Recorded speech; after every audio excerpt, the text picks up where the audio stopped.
the DJI Pocket 3. There it is. I've had this for a while now. I got it when it came out last year, and I've been using it on a few productions of mine. I do mostly documentary these days, and I want to talk about my thoughts on this kit, this combo kit, and a necessary accessory. This is by DJI. This is their ND filter set. I'll talk about this a little later. But here are the three reasons, the three uses, and the three reasons why I got the Pocket 3. I've owned the Pocket 1, the Pocket 2, and now the Pocket 3. The Pocket series has never fully replaced action cameras for me. So I currently have the GoPro 12, the Action 4 by DJI as well.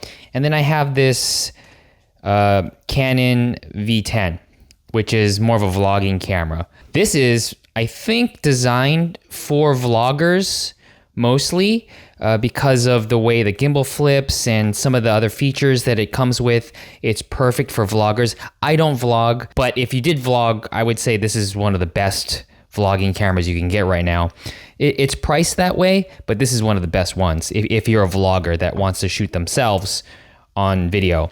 The V10 is also a decent vlogging camera, but it's very limited with what you can do. This is really meant for setting it down and talking. You can't really walk around with this. This you can walk around with. Here are the reasons why I got this Pocket 3 and why I've been liking it so far. The number one reason why I love this camera is the size for B-roll. This is almost like a mirrorless camera in the quality, in both daylight and at night up until a certain point.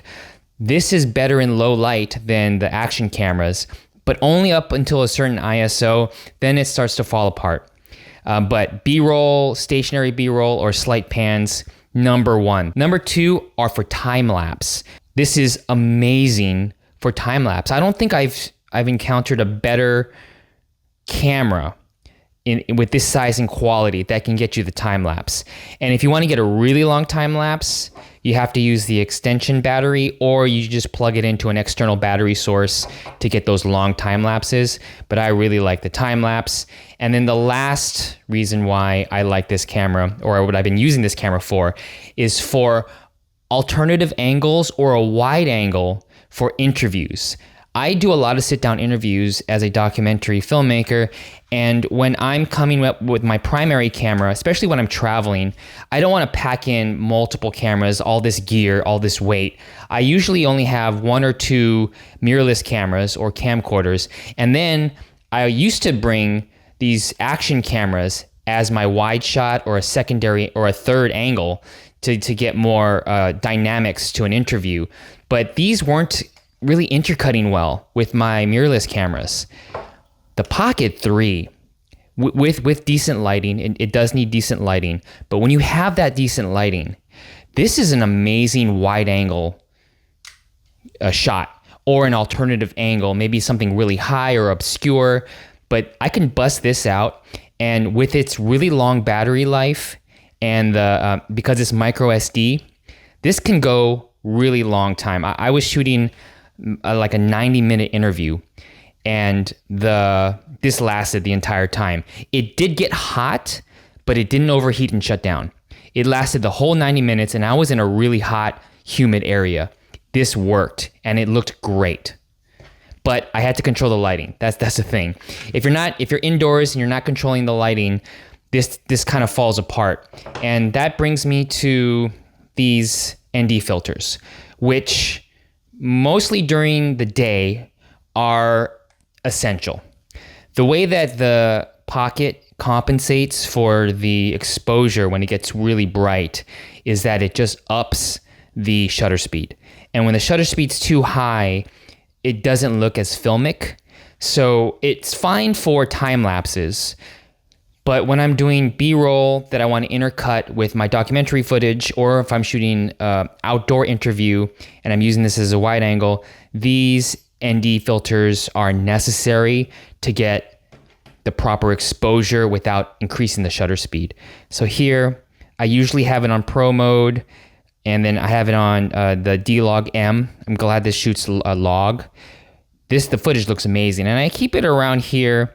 Sometimes when I know I'm gonna lock in an exposure, I won't have this range, this ISO range, and I will lock the shutter speed to 1/50th. Sometimes I'll do 1/60th depending on the lighting situation. But I leave it on that, confirm.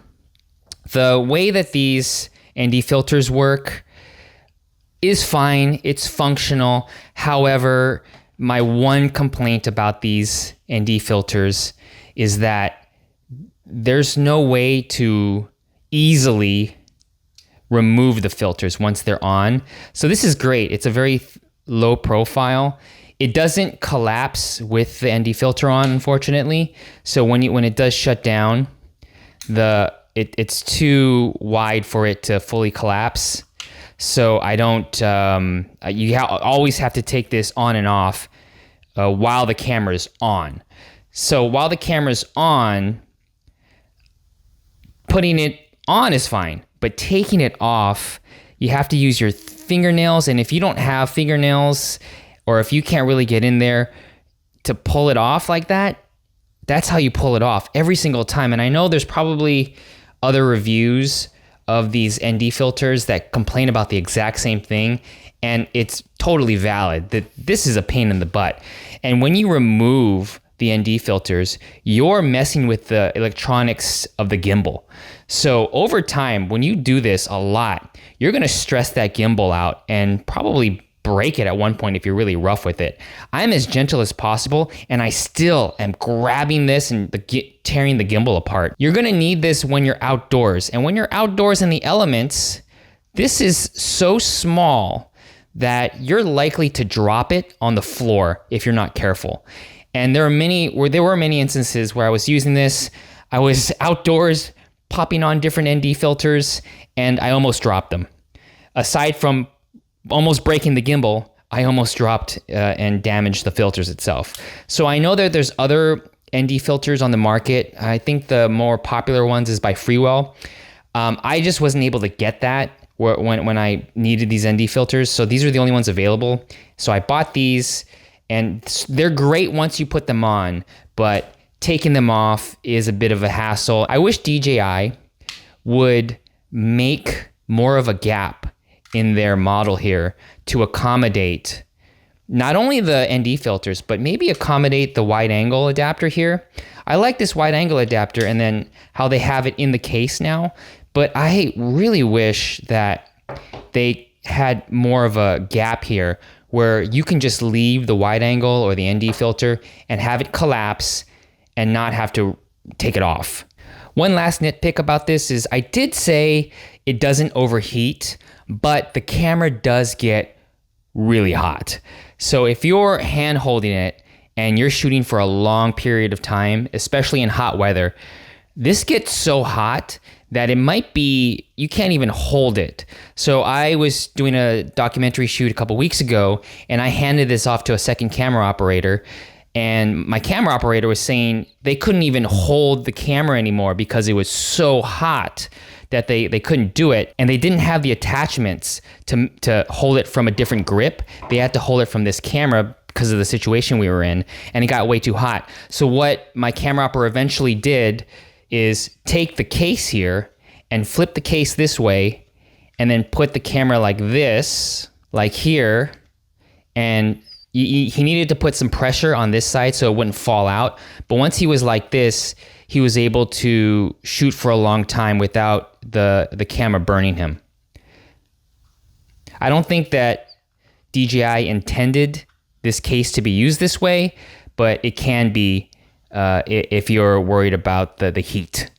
On my channel, I've been uploading a lot of test footage that I've shot with this, but now I'm going to show some more footage that I shot in Japan.